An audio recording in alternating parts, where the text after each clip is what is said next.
یعنی صحیح کے ختم ہو جانے کا وقت کہ روزہ بند کر دیا جائے. احتیاط یہ ہوگی کہ اس سے 2 منٹ پہلے بند کر دیا جائے. 2 منٹ میں کیا ہوگا؟ اور اگر خلاف واقع ہو جائے تو سارا دن ضائع ہو جائے.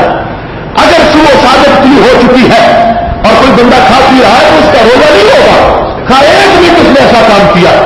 اس بات کو ذہن میں رکھا جائے. لوگوں نے اپنے اپنے ضابطے بنا رہے تھے. کوئی کہتا ہے محلے کی مسجد میں بھی اذان نہیں ہوئی, جو کھانا ہے کھا لو. کوئی کہتا ہے نہیں, اذان ہوتے ہوتے جتنا کھایا جا سکے اس کی اجازت ہوتی ہے. یہ کسی شریعت کا مسئلہ نہیں. معیار جو ہے وہ ہے طلوع صبح صادق. خواہ کوئی اذان پڑھے, خواہ کوئی اذان نہ پڑھے, خواہ کوئی جلدی پڑھے, خواہ کوئی دیر سے پڑھے, روزے کا آغاز طلوع صبح صادق سے ہے اور اس کا ٹائم بتا دیا گیا.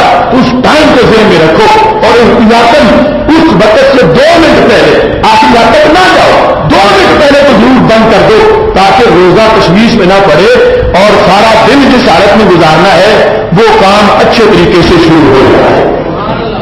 اور یہ ذہن میں رکھیں, اذان میں احتیاط ہے کہ ٹائم شروع ہو تو پڑی جائے. روزے میں احتیاط یہ ہے کہ ختم نہ ہو ٹائم کو بند کر دیا جائے. یہ 2 جدا جدا احتیاطیں ہیں. اب پھر 2 منٹ پہلے روزہ بند کر دیا تو اس کے بعد اذان کا ٹائم شروع ہوا تو اذان کے ٹائم کی احتیاط یہ ہے کہ 2 منٹ گزر جائے تو اس کو دو تاکہ وہ وقت سے پہلے نہ ہو جائے. اگر وہ وقت سے پہلے ہوگی تو پھر نیا مسئلہ ہوگا کہ اذان ہی نہیں ہوئی. اس واسطے درمیان میں کچھ وقفہ ہوتا تو یہ بات ذہن میں رکھی جائے. ہو سکتا ہے بات جگہ فوراً اذان بھی ہوتی ہو, لیکن ہم اپنی نصرت کے لحاظ سے بیان کر رہے ہیں. اور اچھا طریقہ یہ ہے کہ جس میں دونوں احتیاطیں ہو جائے. احتیاط روزے کی آغاز کے لحاظ سے ہو جائے اور احتیاط اذان کی وقت کے لحاظ سے ہو جائے, کیونکہ جو اذان ٹائم سے پہلے دے دی جائے اس کو اذان نہیں کہا جاتا, پھر اذان فوت ہو جائے. دوسری طرف وقت ہے افطار کا. افطار کے وقت میں بڑی لوگوں نے زور سے برپا کر رکھی ہے. سارے دن کی وہ محنت اس کو 2 منٹوں کی وجہ سے ضائع کر دیا جاتا ہے. افطار میں احتیاط کیا ہے کہ جو ٹائم ہے گجرانوالہ کا روزے کے افطار کا لاہور کے 2 منٹ بعد اس ٹائم کے ہو جانے پر پھر بھی 2 منٹ صبر کیا جائے. احتیاط یہ ہے کہ کہیں ایسا نہ ہو کہ تھوڑا آگے پیچھے معاملہ ہو تو 2 منٹ مزید رک جاتا ہوں, اس کے بعد وہ افطار کروں گا.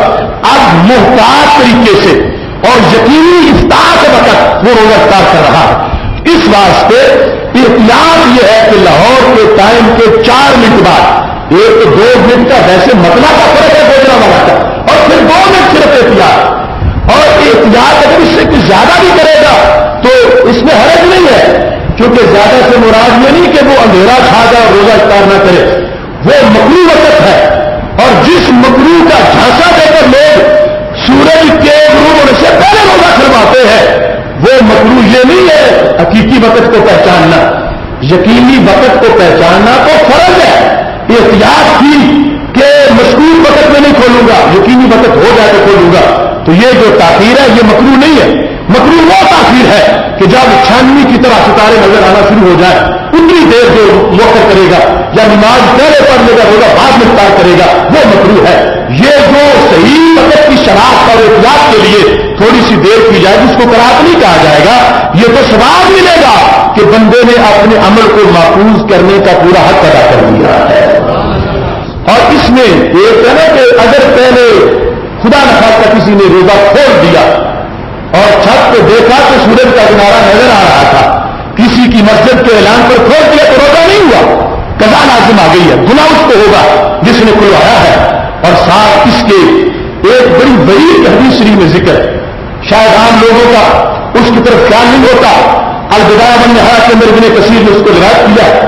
ہمارے آقا صلی اللہ علیہ وسلم کا وہ فرمان البدایہ کی جلد نمبر 4 میں اور صفحہ نمبر 652 پر موجود ہے. محمود علیہ السلام فرماتے ہیں میں سو رہا تھا کہ 2 بندے آ گئے اور وہ مجھے اپنے ساتھ لے گئے. ایسا کئی بار سرکار اپنی نیند کا معاملہ بیان کرتے. مطلب یہ ہے کہ انبیاء کی نیند بھی بیداری ہوتی ہے تو وہ احکام ہوتے تھے کچھ جو اللہ کی طرف سے بتا دیے جاتے. 2 بندے آ گئے میرے پاس, وہ میرے جو اپنے ساتھ لے گئے, انہوں نے مجھے فلاں چیز بھی دکھائی, فلاں چیز بھی دکھائی, فلاں چیز بھی دکھائی. یہ معراج کے علاوہ نیند کی بات ہے. اور میں یہاں تک کہ میں ایک قوم کے پاس پہنچا, اذن بقوم معلقین باراقینہم, ارکون کہتے ہیں اس پٹھے کو جو ایڑی سے اوپر ہوتا ہے.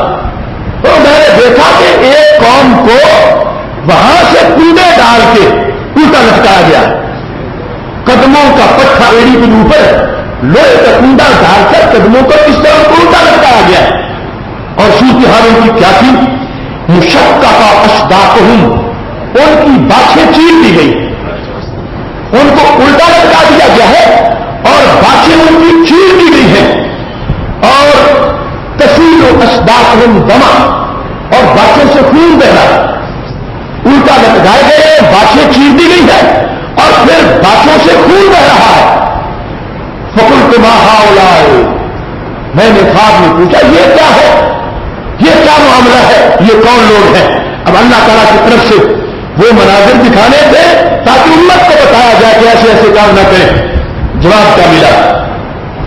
ہؤلاء الذین یفطرون قبل تحلۃ صومہم، یہ وہ لوگ ہیں ابھی وقت نہیں ہوتا تھا افطار کا، یہ پہلے افطار کر دیتے تھے.